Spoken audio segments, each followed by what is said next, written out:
Mapagpalang umaga po sa ating lahat na kung saan ang ating pong susunod na tatalakayin ay patungkol sa panitikan hinggil sa isyung pangkasarian. Unang-una, alamin muna natin kung ano nga ba itong mga isyung pangkasarian. Ito ay ng mga nakaraang taon, sila po ang nag-ulat nito at narito po ang mga nilalaman, mga introduksyon, mga isyong pangkasariang karahasan at mga abuso, issue sa LGBT, karapatan ng mga LGBT, ano nga ba ang mga karapatan sa lipunan, patriarka versus feminismo, tatalakayin din natin, at ang panghuli, mga akdang pampanitikan na inyong susuriin. Narito po, ano nga ba ang sex o sexualidad? Pag sinabi nating sex o sexualidad, ito ay tumutukoy sa natural at biological na katangian bilang lalaki o babae. So, ibig sabihin, kung ano ang tawag nito, nung ikaw ay isinilang o nung ikaw ay ipinanganak, kung ano ang iyong ang tawag doon, ang sex o sexualidad, kung lalaki ka pinanganak, ang makikita sa iyo ay ari ng lalaki. Kung babae ka pinanganak, ang makikita ay ari ng babae. So yun, hindi natin pwedeng mabago iyon. Subalit naman itong gender o kasarian? Ito ay tumutukoy sa isang aspetong kultural na natututuhan hinggil sa sexualidad. Natututuhan, ano kayang ibig sabihin nito? Ang ideya natin tungkol sa kasarian ay ating natututuhan o natututunan mula sa lipunan na ating kinabibilangan at ginagalawan. So, ibig sabihin, habang tayo ay lumalaki, maaring ang ating kasarian o gender ay mababago. Depende na rin sa mga nakaka-impluwensya sa atin o sa mga taong nakapaligid sa atin. Tama po ba? Okay. So, mas tatalakayin natin yan sa susunod na mga aralin dito ngayon. Ano nga ba ang mga kasarian? Unang-una, narito po ang iba't ibang kasarian. Ang lesbian. Ito pong lesbian ay mga babae na nakakaramdam ng pisikal o romantikong atraksyon sa kanyang kapwa babae. Ano naman ang gay? Ang gay ay isang terminong tumutukoy sa pisikal o romantikong atraksyon sa kaparehong lalaki, sa lalaki naman. So, pinakamalapit na katumbas nito ay tawag bakla, Mga bakla ang tawag natin sa kanila. So, ang bisexual naman, meron naman tayong tinatawag na bisexual. Ano nga ba ito? Ito ay ang nakararanas ng atraksyon sa parehong kasarian. So, ibig sabihin, kuha siya ng atraksyon sa parehong kasarian. Maaring na-attract siya sa babae at maaring na-attract din siya sa lalaki. So, ibig sabihin, halimbawa, ang isang ikaw na babae, maaari kang ma-attract sa kapwa mo babae at maaari ding ma-attract sa lalaki. Ganon din naman sa lalaki, Bisexual ang tawag natin dyan. Sa transgender, ito po ang ginagamit para sa lahat ng tao na nagpapakita ng gender identity o gender expression na karaniwan na makikita sa kabilang kasarian. So, ginagamit para sa lahat ng tao na nagpapakita ng gender identity. So, meron tayong mga transgender na o talagang binago na nila ang kanilang ari, kung saan napakaraming tawag doon, mga proseso ang kanilang pinagdaanan upang halimbawa ang isang babae ay maging isang ganap na lalaki. Ganon din naman ang isang lalaki ay maging isang ganap na babae. So, sabihin talagang binago na nila ang kanilang kasarian. So, queer. Ano naman itong queer? Ito, class, ay ang katawagang ginagamit ng ilang tao para ilarawan ang kanilang kasarian. Maaring hindi makategorya ang kanilang kasarian sa pagiging lesbian, gay, o bisexual. So, ito class yung tawag natin na hindi pa nila alam kung ano talaga ang kanilang kasarian. Marahil ay naguguluhan pa, mayroon pang mga agam-aga, mayroon pang mga katanungan sa kanilang isipan kung ano talaga ang kanilang kasarian. So, queer ang tawag natin dyan. Okay, sunod. Ano na nga ba, class, ang pagkakakilanlang pangkasarian? Ano nga ba ang pagkakakilanlang pangkasarian o tinatawag natin kanina na gender identity? Kung ito halimbawa ay nararamdaman o pinaniniwala ang kasarian ng isang tao, maging akma o hindi sa kanyang sexualidad. So, ano naman ang orientasyong sexual? Sexual orientation, ito class ay tumutukoy sa pisikal at emosyonal na atraksyon na nararamdaman ng isang individual para sa isa pang individual. So, malaki ang kanilang pagkakaiba. Subalit, narito po ang mga uri ng orientasyong sexual. Alamin muna natin. Ang homosexual, ang pagkakaroon ng atraksyon sa kaparehong kasarian. Ang heterosexual ay ang pagkakaroon ng atraksyon sa kabaliktarang sexualidad o kasarian. So, malinaw po yun ha. Kabaliktarang sexualidad o kasarian, ang heterosexual. Bisexual, ang pagkakaroon ng atraksyon sa parehong kasarian sa kabaliktaran. Okay? Ang asexual naman ay walang atraksyon sa kahit anong kasarian. Okay? Meron pala yung hindi siya kakaroon ng atraksyon sa kaparehong kasarian. Okay? Asexual ang tawag natin dyan. Okay? So, sige nga, talakayin naman natin ang mga isyung pangkasarian. Ano na nga ba ang mga isyung pangkasarian sa ating lipunang ginagalawan? Napapansin nyo ba? Ano kaya ang mga ito? Okay. Unang-una, syempre, ang hindi pagkakapantay-pantay ng kasarian o gender inequality. Madalas ito ngayon at noong pa man ay nangyayari na ang bagay na ito.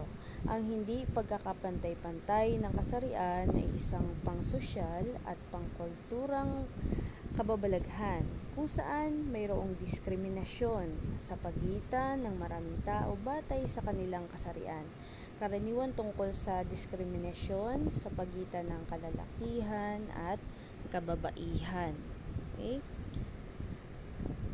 Ang stereotype na kasarian, gender stereotype, ang isang stereotype na kasarian ay isang pangkalahatang pananaw o preconception tungkol sa mga katangian ng tungkulin na mayroon o nararapat na taglayin o gumaganap ng mga kababaihan at kalalakihan. So, napakarami natin ito na halimbawa sa isang trabaho, halimbawa, sundalo, ayan, dapat ba mga lalaki lamang dyan?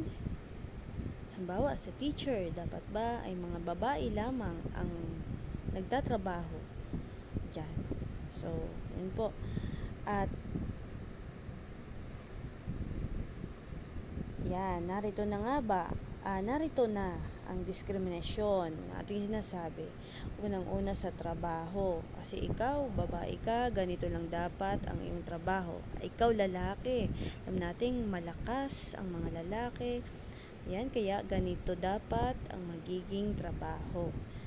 napakaraming diskriminasyon sa agwat ng kababaihan at kalalakihan. Sa pamumuhay naman, ayan, kultura na noon pa man ng ating ng mga Pilipino na ang babae ay sa bahay lamang at siyang mag-aalaga sa mga anak, gagawa ng mga gawaing bahay, at ang lalaki ang magtatrabaho sa labas ng bahay. So, yan, marahil ay patuloy tayong may mga nabubuhay pa magpasa hanggang ngayon sa ganyang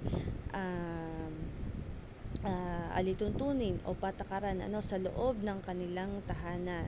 Okay? Sige na nga, kasi ikaw babae, ako na lang ang magtatrabaho sa labas, dito ka na lamang sa bahay at mag-alaga ng ating mga anak at ikaw ang gumawa ng mga gawaing bahay. Ganon. Pero hindi na yan uso ngayon. Dapat ay parehas na. Ibig sabihin, sa panahon ngayon, marami na ang parehas na nagtatrabaho, ang babae at lalaki. Okay. Magkatuwang na sila sa paghahanap buhay. So, parehas na silang nagtatrabaho sa labas ng bahay. So, sa paaralan naman, kaya nga po meron tayong GAD o Gender and Development Program na kung saan iniwaglit na o inialis na natin sa ating isipan ang pagkakaroon ng diskriminasyon sa paaralan sa mga ganitong tinatawag nating kasarian na kung saan dapat ay nagkakaroon na tayo ng respeto sa kung anumang kasarian meron siya. Kaya di po ba makikita natin na meron tayo sa paaralan na nagdadamit na talaga na pambabae. Bagamat siya ay ipinanganak na merong sexualidad na panlalaki, halimbawa, ay makikita natin na ang kanyang pananamit ay mga pambabae na. So, ayan. Narito ang artikulo, pangalawa, section 14 ng 1987 ng Philippine Constitution na kinikilala ang Estado ang tungkulin ng mga kababaihan sa pagbuo ng bansa at dapat siguruhin ang saligang pagkakapantay-pantay ng kababaihan at kalalakihan. So, meron na tayong batas na hindi mabubuwag. Okay? At ayon naman sa Republic Act number 9710, Magna Carta Women of 2009. Ito ay ang batas na may layuning puksain ang diskriminasyon laban sa mga kababaihan sa pamamagitan ng pagkilala, pagprotekta at pagsulong ng karapatan ng mga kababaihang Pilipino. So, napakarami ng batas na isinulong ng ating pamahalaan para sa pagkakapantay-pantay at wala ng diskriminasyon sa ating lipunan, kung ano man ang sexualidad o kasarian na meron tayo. Ano naman itong mga karahasan at pang-aabuso? Okay? Mga uri ng karahasan. Meron tayong emosyonal o psikolohikal na pang-aabuso, pisikal na pang-aabuso, sexual na pang-aabuso, economic o pinansyal na pang-aabuso.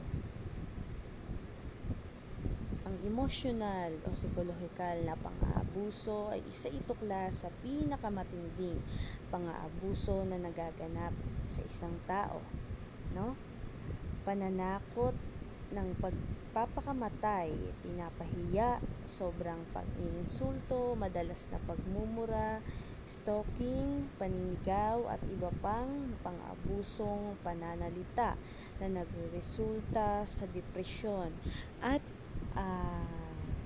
pag-iisip ng isang tao para para kitilin ang kanyang buhay.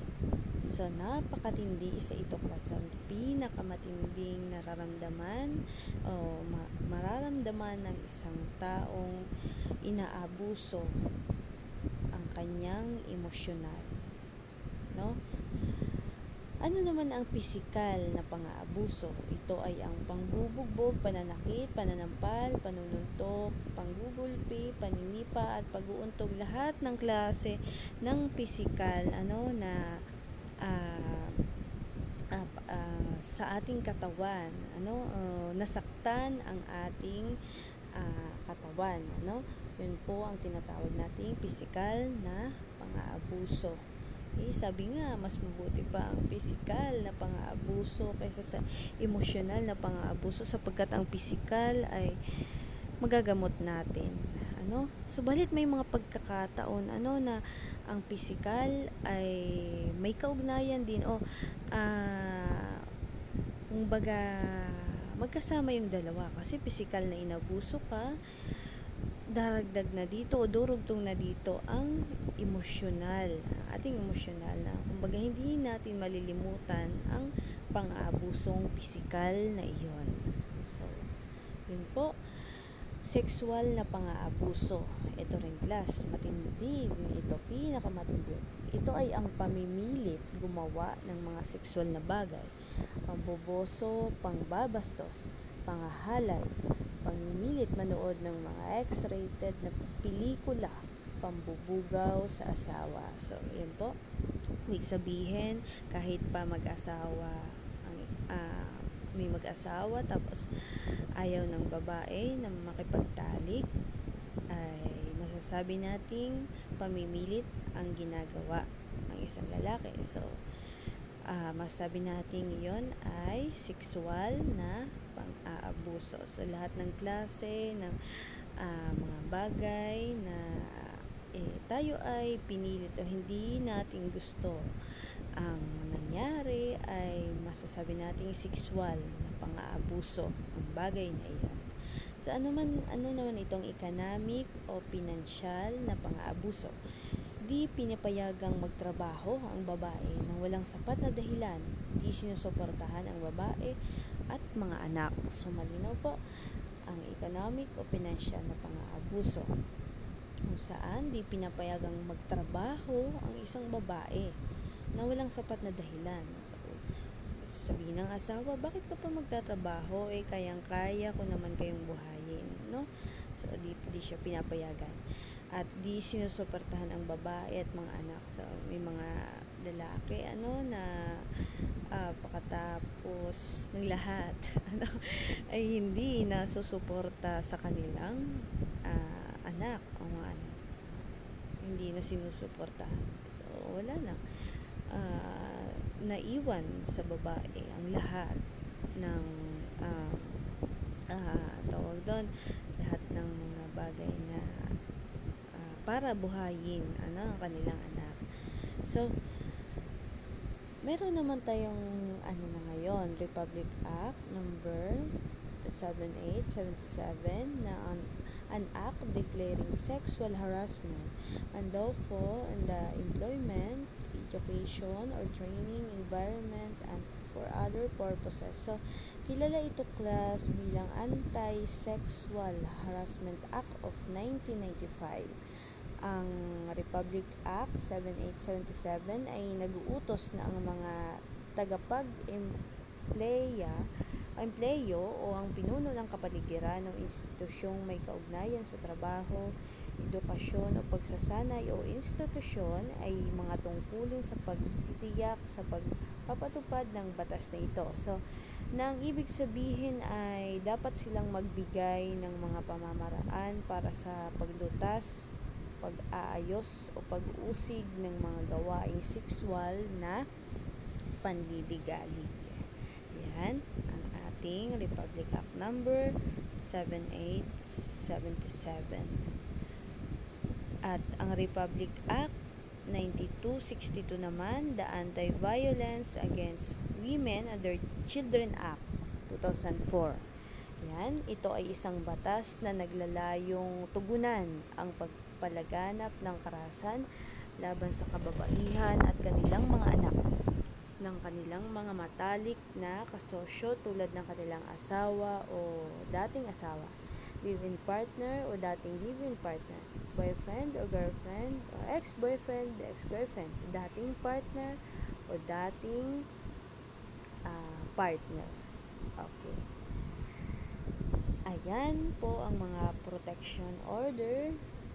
Ito po ay utos upang supilin ang karahasan laban sa kababaihan o sa kanyang mga anak. Narito po ang mga uri. Meron tayong Barangay Protection Order.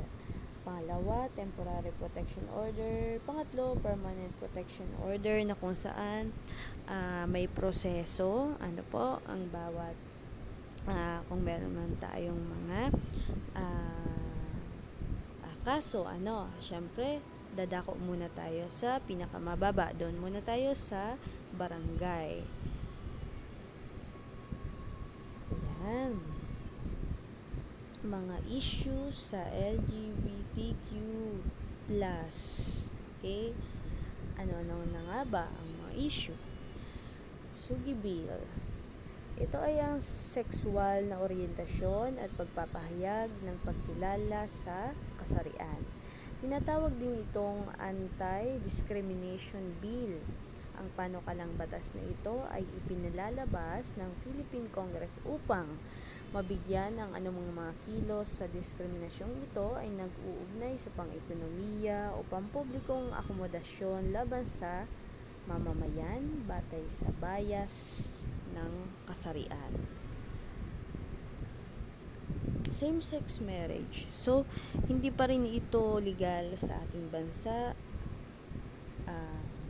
Ayan, kaya makikita pa rin natin yung mga ibang gusto talagang magpakasal na mayroong kapares na sexualidad ay pumupunta pa sa ibang bansa para doon sila magpakasal. So, ito po class ay isang legal na pagpapakasal ng magkaparehas na kasarian. Hindi lang sa mata ng tao, ngunit pati na rin sa mata ng batas. Isa ito sa mga isyong panlipunan na dapat na binibigyang pansin ng lahat sapagkat talamak na ang legalisasyon nito sa mga karatig na lugar. Ayan, sa karatig na lugar lamang po, sa karatig na bansa lamang. Mga karapatan ng LGBTQ+, ano-ano naman ang mga karapatan. Okay? LGBT rights. So, pantay na pagtrato at proteksyon laban sa diskriminasyon para sa kanila. Sa karapatan nilang igalang sa lipunan. Igalang po sa lipunan. Hindi bulihin o kaya'y pagtawanan at kung ano-ano pa ang sasabihin patungkol sa kanila. Karapatang ituring bilang tao. Siyempre, lahat po tayo na isinilang dito sa mundo ay matatawag nating isang tao. So, lahat tayo ay may karapatang mabuhay dito sa mundo. Kaya ituring natin silang bilang isang tao, hindi isang mga hayop. Hindi mga hayop ang tunay sa kanila. Kasi grabe talaga ang diskriminasyon sa mga LGBT. So, ayan po. Irugtong po natin itong patriarka. Ano naman ito? Ito ay isang sistemang panlipunan kung saan ang mga lalaki ay nagtataglay ng pangunahing kapangyarihan at namamayani sa mga tungkulin ng pamumuno, pampolitika, moral na otoridad, pribilehiyo ng lipunan at pagkontrol ng ari-arian. So, patriarka. So, ito yung madalas, halimbawa sa ating tahanan, ang tatay lamang natin ang nasusunod kasi nga Siya ang tatay, siya ang haligi ng ating tahanan, siya ang itinuturing na pinakamalakas sa tahanan, kaya siya lang lagi ang nasusunod. Feminismo. Ito naman ay naglalayong buwagin ang dominante at mapaniil na patriarkal na sistema ng lipunan. Ayan yung sinasabi natin. Kasi ang lalaki lang ang binibigyan ng karapatan kasi nga sila ang ituturing nating malakas sa ating lipunan, kung saan ay lalaki siya. Siya ang dapat maging leader. Siya ang may kakayahang mamuno sa lahat. So, kaya meron tayong feminismo dahil ito na ang may kakayahang o naglalayong buwagin ang alisin sa ating isipan na hindi lang dahil lalaki siya ay kaya ng isang lalaki ang lahat. So, kung kaya ng mga lalaki, kaya rin naman syempre ng mga babae. Ayan. So, ito po class ang mga akdang pampanitikan na talaga namang naging sikat. Isa itong mga pelikula na tumatalakay sa isyung pangkasarian. Isa na nga dito ang Bata-Bata. Paano ka ginawa? So, ito ay pinagbidahan ni na Vilma Santos. Ayan. Albert Martinez. At ito class ay akda ni Luwalhati Bautista. Okay? Sa itong nobela na sinapelikula. So, napanood na ba ninyo ito? So, mamaya manunood kayo ng isa sa mga pelikulang ito. At bibigyan natin ng interpretasyon, refleksyon, at ang inyong reaksyon patungkol sa mga pelikulang ito. Sa isa naman ito class ay ang Rainbow Sunset. Napakaganda din ng pelikulang ito. Ito naman ay isinulat ni Joel C. Lamangan, isang sikat na direktor sa ating bansa. Ayan. Sunod ay ang mga kanta at awitin, syempre ng sikat na mga awit na si Glock 9. Serena. Ayan, ang kanyang pamagat na awit, Serena. So, isa sa mga akdang ito ay ating susuriin, o bibigyan ninyo ng interpretasyon. So, yun po, sa hapong ito, ang pinaka iiwanan ko sa inyo na salita ay respeto. Anuman ang ating kinabibilangan sa lipunan, anuman ang ating kasarian, palaging itatatak sa ating isipan, palaging itatatak sa ating puso ang magkaroon ng respeto sa bawat isa. So, yun lamang po at maraming salamat. Ang pagsusuri sa akdang pampanitikan ay ilalagay ko sa ating group chat o kaya naman sa Google Classroom. Yun ang inyong gagawin sa hapong ito. Okay, narito po ang mga sanggunian. Yun lamang po. Maraming salamat sa pakikinig. Hanggang sa muli nating pagkikita-kita. Paalam.